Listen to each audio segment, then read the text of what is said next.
بسم اللہ الرحمن الرحیم۔ رسائل و مسائل سیریز میں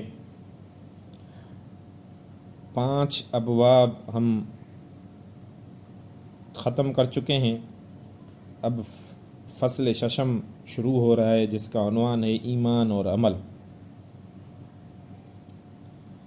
آج کا جو سوال ہے جو مولانا مودودی رحمۃ اللہ علیہ سے پوچھا گیا اور اس کا جو اس نے جواب دیا ہے، اس کا ٹاپک ہے ایمان اور اسلام کے لحاظ سے انسانوں کی 4 قسمیں۔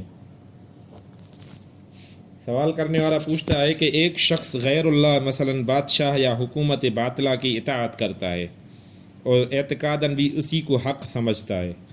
دوسرا شخص اعتقاداً تو اس کی بندگی نہیں کرتا لیکن عملاً اس کے احکام کی اطاعت کرتا ہے اور اس کے لیے مجبوری کا عذر پیش کرتا ہے۔ کیا ان دونوں کے عمل میں کوئی تفریق کی جا سکتی ہے؟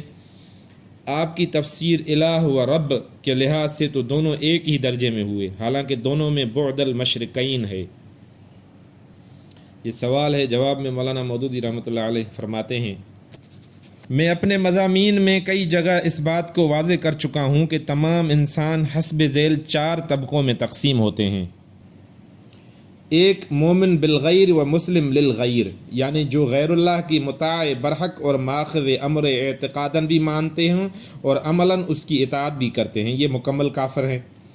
دوسرا ہے مومن بالغیر و مسلم للہ، یعنی جو ایمان غیر اللہ پر رکھیں مگر اطاعت اور قوانین الہی کی کرتے ہیں، یہ پوزیشن ذمیوں کی ہے اور ایک حد تک منافقوں کی ہے۔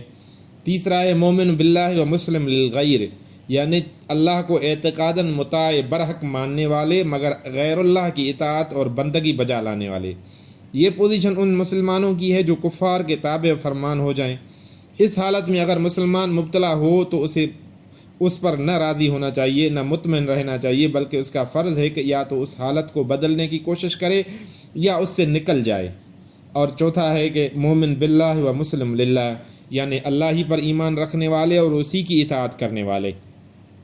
یہی مسلمانوں کی اصل پوزیشن ہے اور قرآن کی دعوت تمام انسانوں کو یہی ہے کہ وہ یہی پوزیشن اختیار کرنے کی سعی کریں۔ اس پوزیشن میں کوئی رکھنا اس وجہ سے واقع نہ ہوگا کہ کوئی شخص کسی غیر مسلم نظام میں مجبوراً اپنی کسی کوتاہی سے ہی نہیں بلکہ حالات کے جبر سے گرفتار ہو جائے، جس طرح مکہ معظمہ میں مسلمان تھے، یا جس طرح بہت سے صحابہ کرام رضوان اللہ تعالی علیہ مجمعین کفاروں کے ہاتھوں اسیر ہوئے، یا جیسا کہ اکثر انبیاء کا حال رہا ہے کہ وہ نظام کفر ہی میں پیدا ہوئے۔ اس طرح کی مجبورانہ گرفتاری اسلام لغیر اللہ کی تعریف میں نہیں آتی، کیونکہ اول تو یہ چیز ان کے اختیار کردہ یا قبول کردہ نہ تھی بلکہ ان پر مسلط شدہ تھی۔ دوسرے، جب کوئی شخص مومن باللہ و کافر بالغیر ہو چکا ہو، اس کے ساتھ جس نے اپنے حد تک مسلم للہ ہونے اور عاصی للغیر ہونے میں بھی کوئی کسر نہ اٹھا رکھی ہو، اس پر مسلم للغیر ہونے کا اطلاق نہیں ہو سکتا۔ نیز یہ بات یقینی ہے کہ طبقہ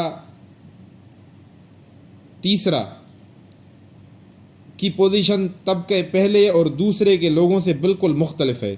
مومن باللہ و مسلم للغیر مشرک اور کافر ہرگز نہیں ہے، لیکن اگر وہ اس حالت پر راضی ہیں یا اسے بدلنے اور اس سے نکلنے کے امکانی سعی نہیں کرتے تو سخت گناہ گار ہے، ایسے گناہ گار کہ ان کی ساری زندگی گناہ بن کر رہ جاتی ہے۔ ترجمان القرآن، فروری 1945۔